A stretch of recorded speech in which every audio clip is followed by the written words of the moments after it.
Greetings, it is I, Dracovin, Lord and Emperor of the Dracovin Empire, and welcome. It is time to continue our discussion on BESM, Big Eye, Small Mouth. I'm going to finish talking about all the material in the normal book.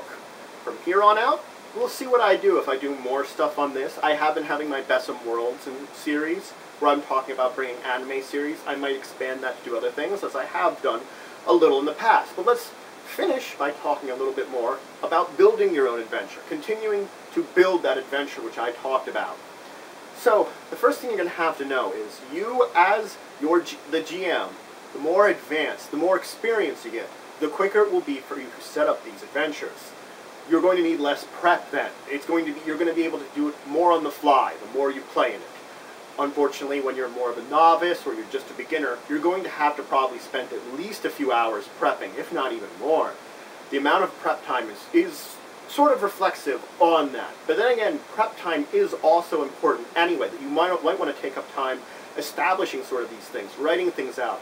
Maybe you want to build some of the NPCs you're going to use. That's up to you, especially if these are important NPCs to the entire storyline. The amount of time it takes depends on how much work you really want to put in, versus how much work you actually need. It's a little bit of both. Anyway, let's talk about some of the work that you should put together. You should come up with a storyline. Whatever kind of storyline, whatever kind of basics is going to be, you need to come up with it. You have to come up with this basic plot that exists in the world, what your characters are doing, why their characters are doing it, that sort of thing. As an extension from that, you're going to have to come up with important plot points, important things that will sort of drive this story that you've come up with along, and drive your characters and keep them on this road that you're putting them on. You also will need important NPCs. Whether you're going to stat them out or not, you have to at least have an idea of what they are and what they do. A thing like a major villain, you're probably going to have to throw some stats together for, while on the other hand, if it's a mentor type character, maybe you don't. If they shouldn't be getting into any kind of fight, you're not going to have to worry about them fighting anybody. On the other hand, if they are, you might have to worry about statting them out or having at least a rough idea of what kind of stats they might have, an ability. Now, next in the book, there is something you want to read through yourself. It's a section which talks about, it gives 6 very good points when bringing villains into your world. That helps you establish them in your world and makes them appropriate to that. If you follow these main points, you should come up with not only a decent villain, but able to include it in the story in an appropriate manner that doesn't detract from the story itself. Doing a good villain, when you have one, is a very important part of the adventure. Now, the book does talk about something else that I do want to briefly mention. Shojo games. Running a shojo game. Shojo, if you don't really know what that means, it's effectively a word used to describe a young woman's type of entertainment. It usually is describing a manga type. There's shojo manga. They're often very relationship-centric, that kind of thing, less sort of violence, more story-driven.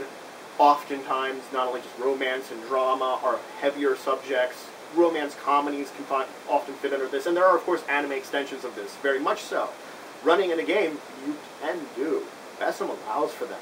It's just that you're going to have to think in a different mindset when you're running a shoujo game than others. And it gives some suggestions for elements that you want to bring in, and very important ones, different things that will start making your world appear like this. You're also going to have certain character types that are filling different roles. Granted, you don't have to have all these character types, but the majority of them you should have, and they should just not be the PCs, they should also be NPCs. You should have your characters. Any character in your world should fit one of these roles if they're an important character of any kind, whether it's a player or not. Then you have to come up with what kind of conflicts are going to be in your shoujo world. That's very important. Are they going to be sort of relationship conflicts, something else? You're also going to have to come up with the resolutions. For any kind of conflict, avoid a lot of violence and sort of those things. Not to saying there couldn't be adventure-y, violent-y type things, it's just keep those to a very low minimum if you want to keep with the themes of this. It should be action that's extension of what's going on. Perhaps 2 characters are dueling it out for the heart of a woman or something like that. That's appropriate in this circumstance. On the other hand, if you're just going around killing monsters, just really doesn't fit. After this, the book does give a few tips for running the games, and does give a few suggestions for settings for shoujo games. So if you want to if you don't have one, you can come up with your own. You want to try a shoujo game, it gives a couple of basic settings, principles, genres, that sort of thing. Gives you an idea of where to start with these. Some of the anime I have talked about could very well fit into this setting of a shoujo game. In fact, some of them really will. like a comedy sort of game, which I was talking about, oftentimes fits farther into this than more of an action-heavy game. Though, again, I've talked about a lot of different anime in my Best of World series, and as I said, only a few of these do fit in this genre of game types. So I've already given you some suggestions for some worlds. Also, next, moving on from shoujo games, we're talking about character development and character advancement.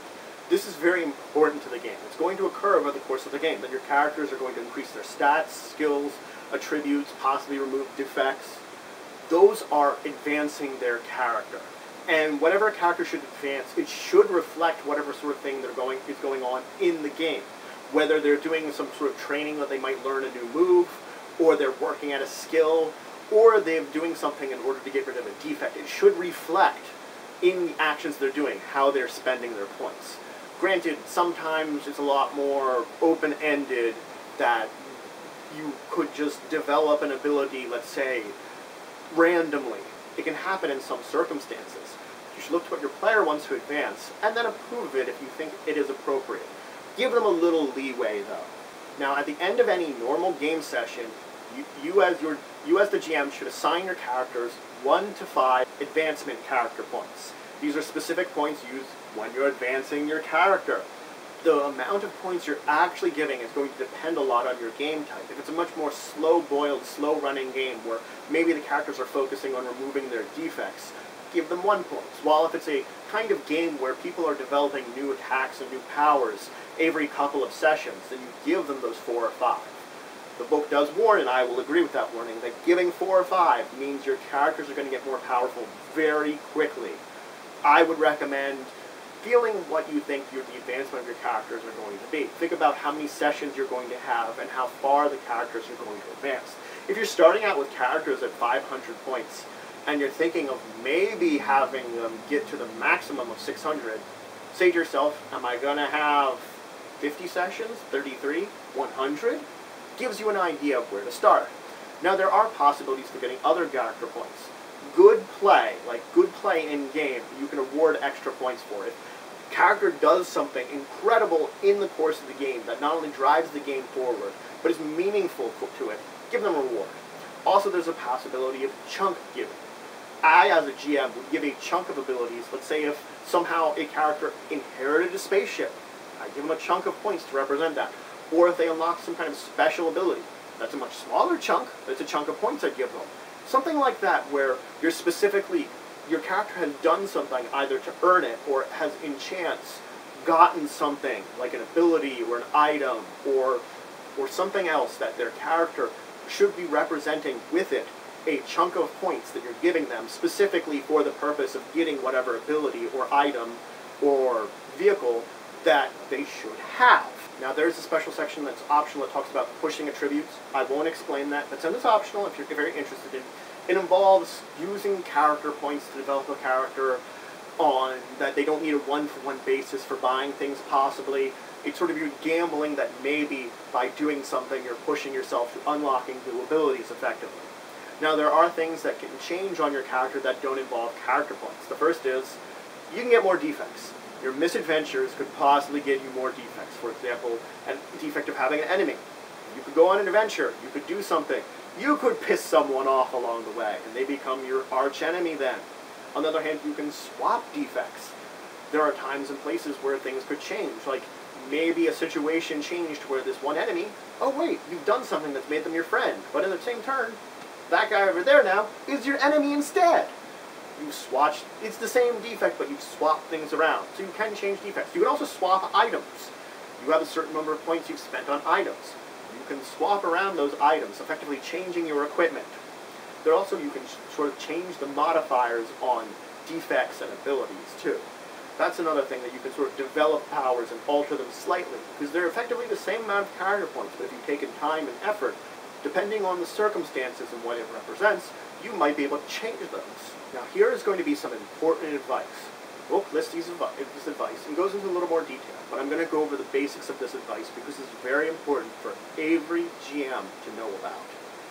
Your GM, first thing you have to do, watch a lot of anime. This is very important. It's going to give you an idea of a lot of the settings, all the kind of tropes, everything that you might want to know about. It gives you not only ideas for when you're building your own settings, but how you should react to certain circumstances and how you should plan things out that makes the game feel more like an anime. The other thing is you should have a well-defined setting and genre. This will give your players an idea of the kind of game world you're going to be in. If you're telling them it's a sci-fi game in the future in Tokyo, they're going to know they're going to be in a futuristic Tokyo with some kind of sci-fi setting. They're going to have an idea of what their character would know and might have. They might ask you more questions about this when they're developing their character, but it's a really great starting off point for, I'm thinking of a character, I know how to put them into this world and how I'm going to fit appropriately. Next up is you should encourage character creation innovation. You should encourage your players to be very innovative and creative when making their characters. This will add to the essence of the game and make it more interesting because the main characters, of course, will be more interesting. That leads us to the fourth one. You should make all your characters the main focus of the series. You should treat them equally. All the main people are there. You have to think of some anime that has a cast of characters which are the main characters. There are times when they are given equal time. Granted, there are times when there's one person's the main character. But when you're telling a story, it's very easy to make more than one person the main focus. You can do that very easily, and you should make all your characters the main focus to make them feel equally involved in this storyline. Next, you should make combat not the primary focus of the adventure. An anime adventure is very rarely based around combat. Most animes have combat, but they never really focus on it to a high degree. They always have something else in the existence of it. Combat is more an extension of what the main focuses are. In a mech game where you're fighting some kind of enemy, the main focus of your game shouldn't be the battles with the enemy. It should be the interactions between your characters and the drama and the problems that possibly exist with your main characters when they're not fighting in the mechs, or why are they motivated to fight in the mechs. Things like that that make it feel more anime. In the same retrospect, you should limit the amount of dice rolls you're going to do. Keep dice rolls to a minimum as much as possible. Only roll when necessary. If you don't think a roll is necessary, don't roll it. If you're doing something where you think your characters are just going to automatically do it, don't have them roll for it. Make it seem cinematic.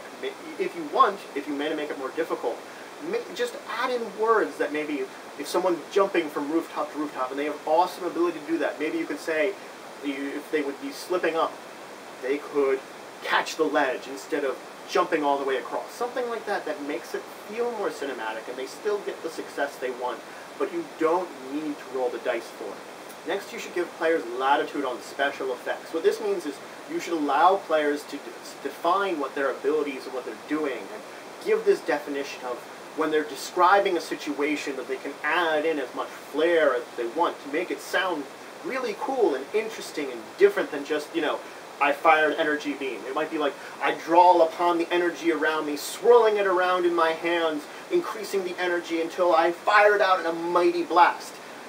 It's adding to the storyline, it's adding to the flourish of it.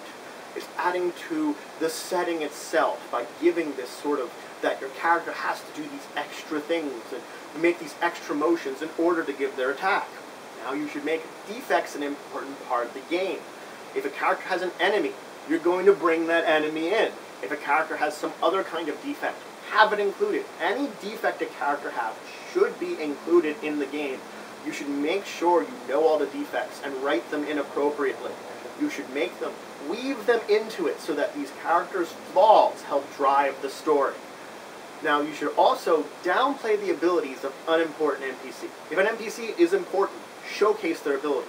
But if they run into, if they're traveling through a city and they meet the high guard of that city and they will never meet him again, maybe he's got some kind of cool, kick-ass magical abilities that, if they fought with him, it would be really dangerous. But if you're not going to fight with him or not deal with it, don't emphasize it. Don't do anything like that. If your characters get into a situation that creates the NPC being important, reflect that they have whatever abilities they have. But if that character functions as a background character, as a one-time person, something like that, just downplay, because they're less important and they shouldn't be taking up a spotlight in the story. And last, and one of the more important suggestions, is go outside the rules. Do not let the rules box you in this system. This system is very freeform because of the nature of anime and the insanity of it and the way that you build the characters. You want to not let the rules of the game box you in so that you're sort of forced into situations. You want to make sure when you're running a BESM game that you're open to events happening and things changing. You want to be ready not only in your story for things to alter, but for things when you're working with the system itself to reflect what's going on with your characters. If someone gives a great suggestion that's not ridiculous, then allow them to do it. Sometimes you do want to pull back if a character tries to get too insane or too crazy, but use your moderation. That's the thing, is you have to think about the moderation, you have to think about what's important for the game, and use the rules as a loose guideline to that. And when you don't need them, rules be damned, do what you need to do to tell a good story, to have your players and you have fun, and to get the storyline you wanted to have to the end. So that's it for today. We finished up the BESM book. Next time I might talk about something else BESM. I might bring in some other information. I will see what I want to do. We'll see about next week. But regardless, I finished talking about GMing and building worlds in BESM. So if you have any questions, comments, anything you want to say, please leave in the comments below. Please like this video. It shows your support for the channel, the empire, the work I do. Please subscribe if you already haven't. We're always looking for more citizens, more members. And please share this video. If you know anyone that would learn anything from it, would just enjoy watching it, please share it with them. And until the next time, I bid you farewell.